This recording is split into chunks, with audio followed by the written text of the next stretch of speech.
Hello there and welcome in this video in which I'm going to give you one tip, one performance idea or suggestion, whatever you like to call it, about the first prelude of the first World-Templated clavier of J.S.Bach, the iconic one.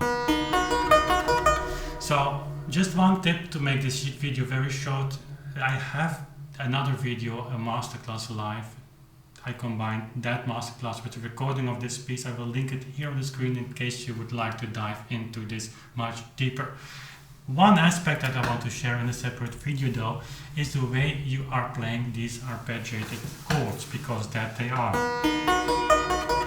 And you have different options. You can play them very equal,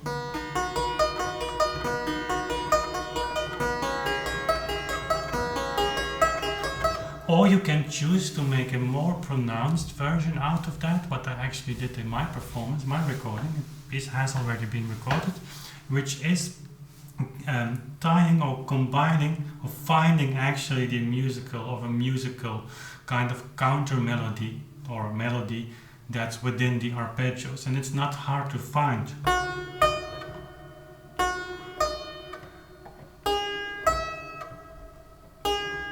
So it's just there. So you can choose either play it very equal, over legato of course, or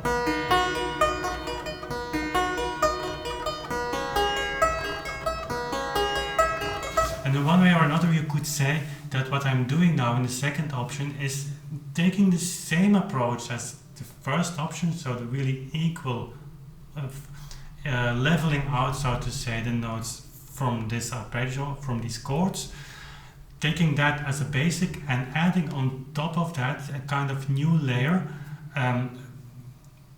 of these two notes.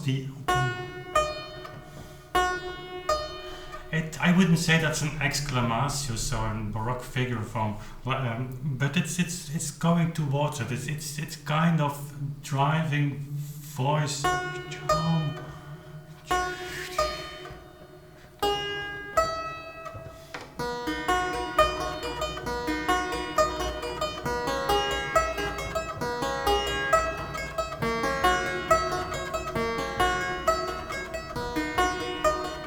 And when then the extra notes come, I mean where it harmonically becomes a little bit more exciting, and not exciting not in the way that the rest is not exciting, but I mean that there is a little bit more tension, like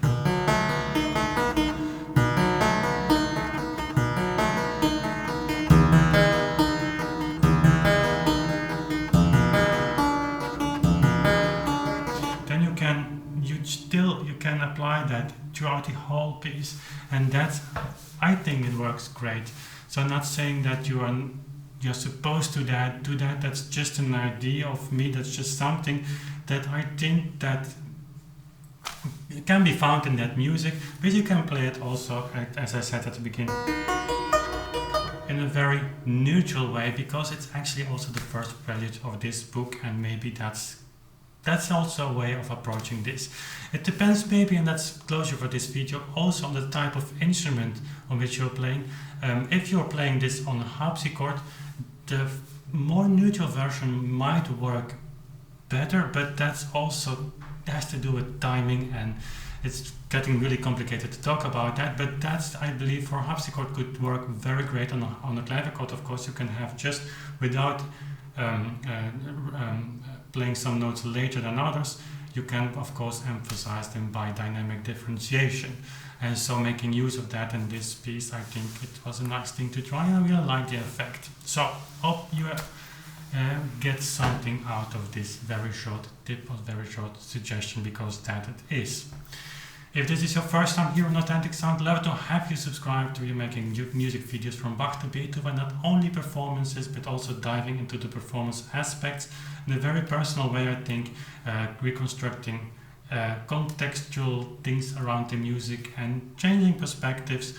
Combining Bach to Beethoven notation is something that I think is really overlooked today, and with the sole purpose of coming to new layers, maybe hidden layers of emotion, seeing new perspectives and sharing that with you, because that's a privilege to be able to do that here on YouTube. So thank you for watching. If you want to join this Authentic Sound community, no better way than subscribe and maybe hit the bell icon as well, so you stay on top of everything we do, and we see each other then very soon again.